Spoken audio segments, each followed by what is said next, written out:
नमस्कार। चलिए आज बात करते हैं सोने और चांदी की कीमतों में आई उस अचानक तेज गिरावट की जिसने कई इन्वेस्टर्स को चौंका दिया। तो कहानी शुरू होती है 5 फरवरी से। कीमती धातुओं के निवेशकों के लिए ये दिन कहना होगा काफी नाटकीय था। 2 दिन से लगातार तेजी थी, सब कुछ ठीक लग रहा था और फिर अचानक बाजार पलट गया। और ये नंबर देखिए, -16%। ये सच में हैरान करने वाला है।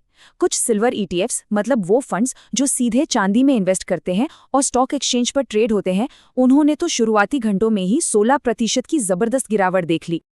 और ये कोई धीरे धीरे होने वाली गिरावट नहीं थी, ये तो एक तरह का तेज क्रैश था। मतलब कुछ ही घंटों में पिछले कुछ दिनों की सारी कमाई खत्म। बाजार में कई लोग तो बस देखते ही रह गए। तो सवाल यही है कि आखिर हुआ क्या। चलिए इस पूरी उथल-पुथल के पीछे की वजहों को एक-एक करके समझते हैं। ओके, तो अब वक्त है इस गिरावट के पीछे की गुत्थी सुलझाने का। एक एक करके परतों को हटाते हैं और देखते हैं कि असली वजहें क्या थीं। अब जरा इस टेबल पर नजर डालते हैं, ये बहुत कुछ बताती है। देखिए, गिरावट का असर हर जगह था। पहले फ्यूचर्स कॉन्ट्रैक्ट्स को लेते हैं। ये भविष्य की तारीख पर एक तय कीमत पर खरीदने बेचने के सौदे होते हैं।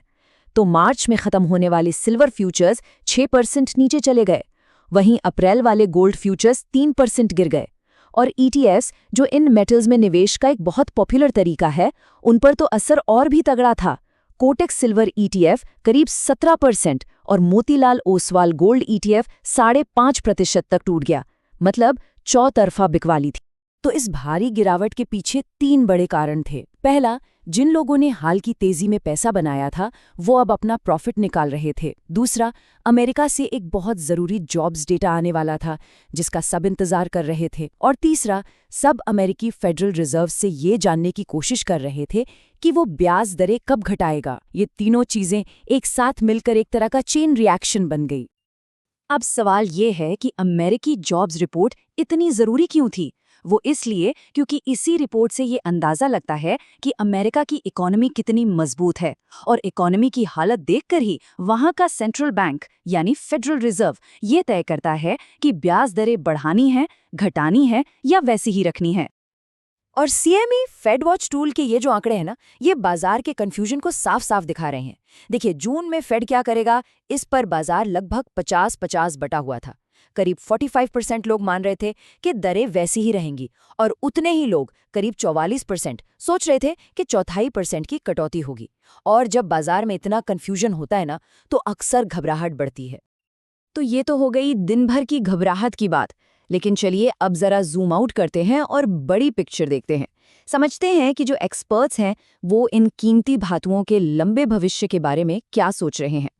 और यहाँ एक एक्सपर्ट का नजरिया चीजों को बिल्कुल अलग रोशनी में रखता है।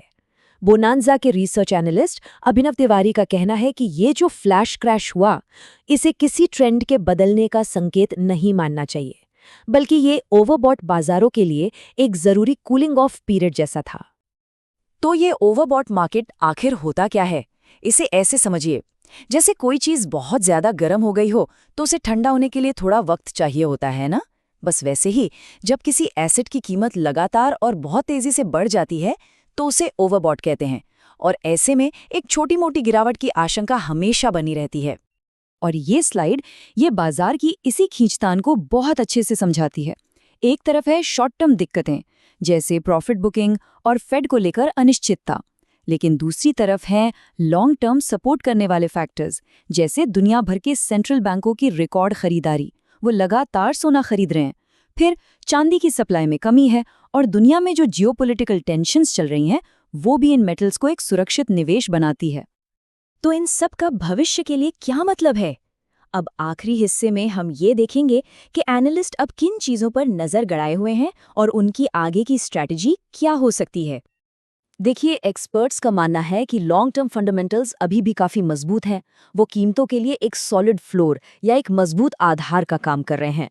इसमें सेंट्रल बैंकों की रिकॉर्ड तोड़ खरीदारी, चांदी की सप्लाई में लगातार कमी और दुनिया भर में चल रहे तनाव, ये सब चीजें सोने चांदी को एक सेफ हेवन एसेट बनाए रखती हैं।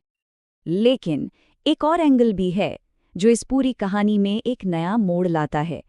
मेरे एसेट इन्वेस्टमेंट मैनेजर्स के सिद्धार्थ श्रीवास्तव का मानना है कि चांदी जिस तेजी से भागी है, उसे देखते हुए रिस्क और रिवॉर्ड के नज़रिए से इस वक्त सोना एक ज़्यादा बेहतर और सुरक्षित दाव लगता है। तो आखिर में सवाल यहीं आकर रुकता है कि ये जो गिरावट हमने देखी, क्या ये सिर्फ एक टेम्पररी कूल डाउन था या ये आने वाले वक्त में और ज़्यादा उथल-पुथल का एक इशारा है? खैर, इस कहानी पर हमारी नज़र बनी रहेगी।